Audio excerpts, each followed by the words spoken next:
यहाँ की लोगों की आवाज़ को कमज़ोर करने के लिए, यहाँ के लोगों की आवाज़ को डाइल्यूट और डिस्ट्रीब्यूट करने के लिए उन्होंने एक नई जमात को साल 2000 में जन्म दिया। वो जमात सिर्फ और सिर्फ उस अंदरूनी खुदमुख्तारी के रेजोल्यूशन का नतीजा था। नतीजा ये कि ना आज़ादी वाले आज़ादी लाए, ना हमें पाकिस्तान की तरफ लिया। जो पार्टी साल 2000 में उभर के आई वो आज भी इसी कोशिश में है कि किसी ना किसी तरह यहाँ के लोगों की आवाज़ जो है वो कमज़ोर हो जाए, वो बिखर जाए।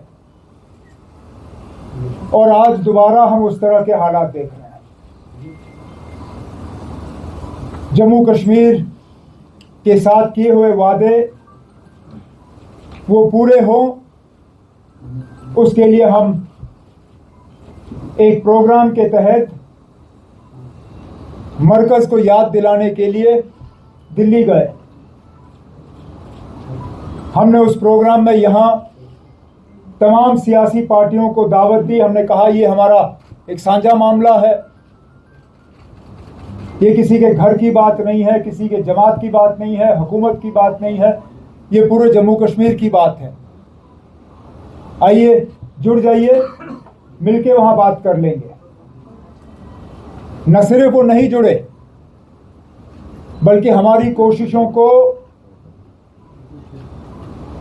नीचा दिखाने की मुकम्मल कोशिश, नाकामयाब करने की मुकम्मल कोशिश, अंग्रेजी में जिसको कहते हैं रिडिक्यूल,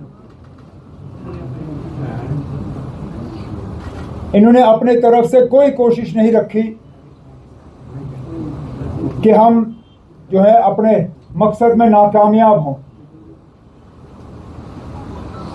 इस एहतजाज से मरकज़ की हुकूमत का रवैया क्या रहेगा, वो अब क्या करेंगे, मुझे उसकी फिक्र नहीं है।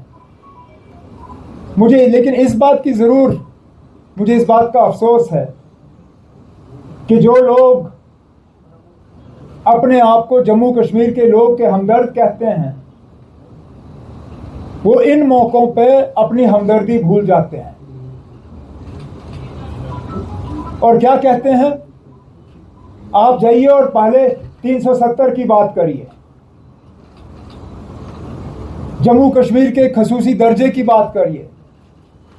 जनाब, हमने कब वो बात नहीं की? जब आप लोगों ने बीजेपी को यहां लाके बसाया, हम ही वो लोग हैं जो उस वक्त ये बात कर रहे थे। जब आपने अपना सारा एजेंडा छोड़ के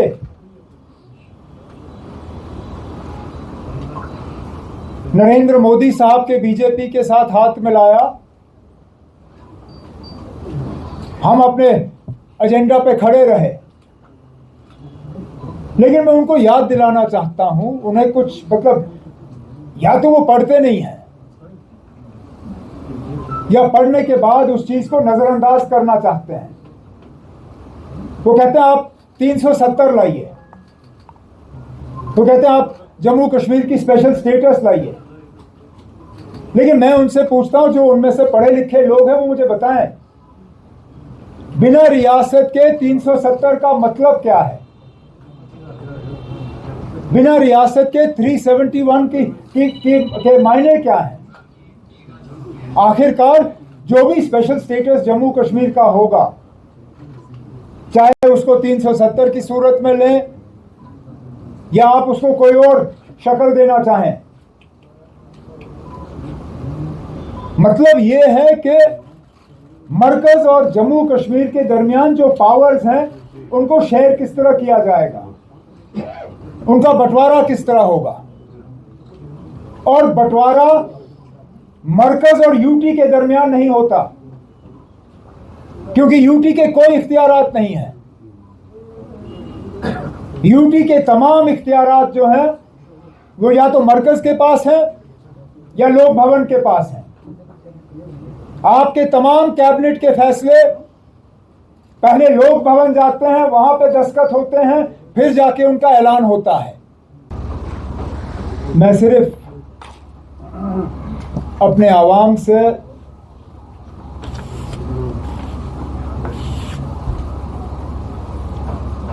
उन्हें ये यकीन दिलाना चाहता हूं कि हम अपने किए हुए वादे